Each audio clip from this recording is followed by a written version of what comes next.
Okay, good morning. I'm making breakfast and I don't know what to cook. So I only have bacon and eggs and potatoes. So I was thinking, oh, I'm not supposed to vlog this, but let me think. Actually, every morning I'm thinking of what to feed my husband. So for those who are Filipinos who got to what do you call this? Got to marry Americans who are not, kasi sa Philippines we used to eat just longganisa, tocino, daing, and then we have rice, right? But dito sa Pilipinas, as America, you got to think something that your husband can, yung makakain ng asawa nyo. So, meron ako sa aking ref. Sa ref ko, meron po akong bacon. Meron akong itlog. Laging meron yan. Tapos, may frozen ako nito. Ipapakita ko sa inyo kung anong klase iluluto ko. Well, normally, mahirap mag-isip. Kasi kahapon ang breakfast niya, bacon, egg, and English muffin. Ay, aray ko. Nag-ano yung ano. So, tingnan ninyo. Parang aking luluto. Mukha ko talaga, ang mukha ko talagang naka-breakfast na breakfast ang itsura ko. Ay, kagigising ko lang. So, nakita nyo, toasted na siya. So, gagawin ko, ililipat ko po siya dito. Lilipat ko siya muna. Kita po nyo kung saan ko nililipat. Ayan. So, isang paper plate na, ayan, ililipat ko po muna siya. Okay. Kasi ang dami naman pika, oh.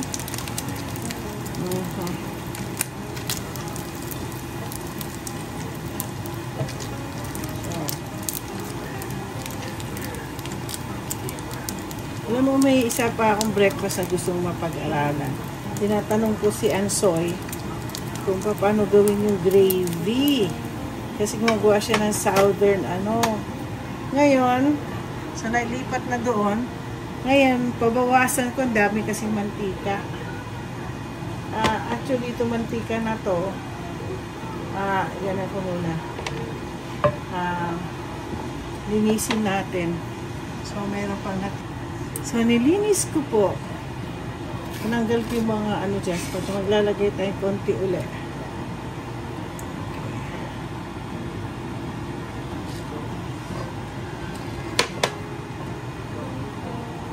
So, syempre, mainit na po yan.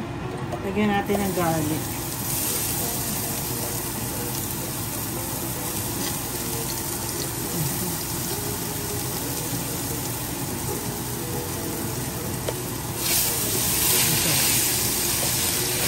Tayo ng garlic. So, lagyan natin ng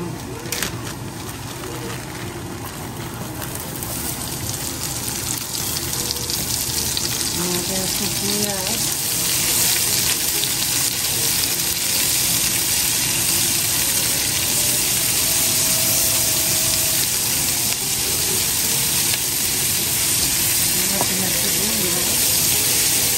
Tapos, ilalagay na po natin ang patatas.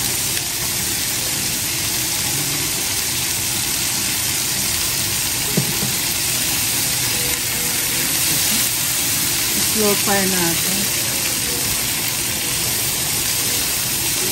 Masarap kasi yung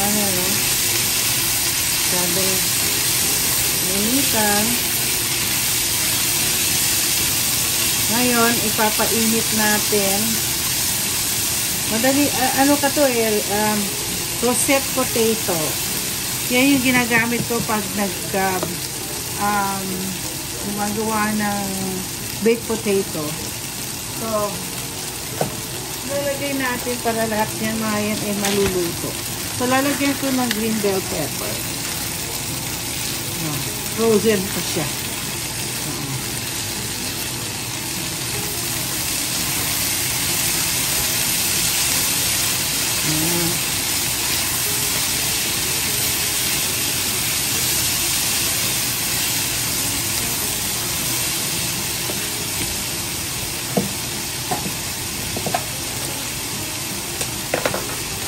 Tapos, meron po akong peas. Gusto ng asawa ko to. Para lang po makakain siya ng vegetable. Kaya nilalagyan ko rin ng green tea. So, para masarap-sarap siyang tignan. At the same time, alam niyo naman ako pagdating sa pagluluto ay tinatakpan ko lang po siya. Slow fire ko siya kasi ayoko masunog ang sa baba. Ayoko madali kasi mahimad. Sinudurog ko lang yung mga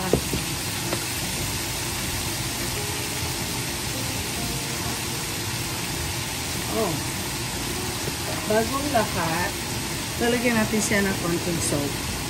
Konti lang po. Kasi huwag tayo dapat mag-ano. Pero kasi ang salt kasi talagang nagbibigay ng lasa. Okay. So, tatakpan po natin siya hanggang sa lumambot.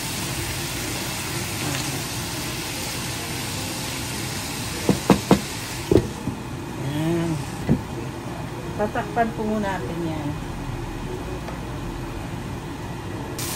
So, this is already cooked. All I'm gonna do next is to make eggs. Ito na. I'm gonna make a fried egg. I'll show you later what I'm gonna do. So, I have to make eggs.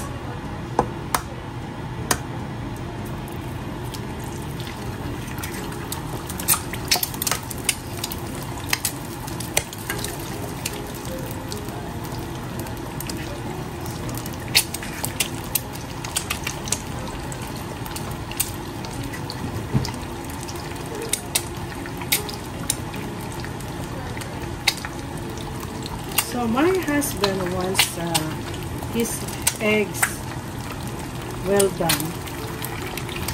So, okay, then after that, I'll sprinkle the bacon on top of this potato cook. Yeah. Yeah. Then after that,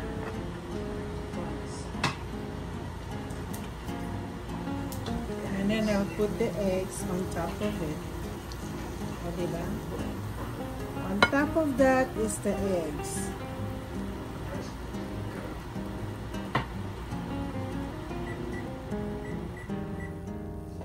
So, ta-da! Ta-da! This is now the breakfast I'm gonna give to my husband. Look at that. Okay, at least I made a breakfast. I was thinking, oh, what am I gonna cook for breakfast? It's so hard sometimes to think of what to eat on the breakfast because we only have eggs all the time, like this one, eggs and potatoes and bacon. Yeah, next time I hope I'm gonna have the chorizo. I'm having a chorizo de Cebu later. I ordered it. So don't forget to like and subscribe, and goodbye.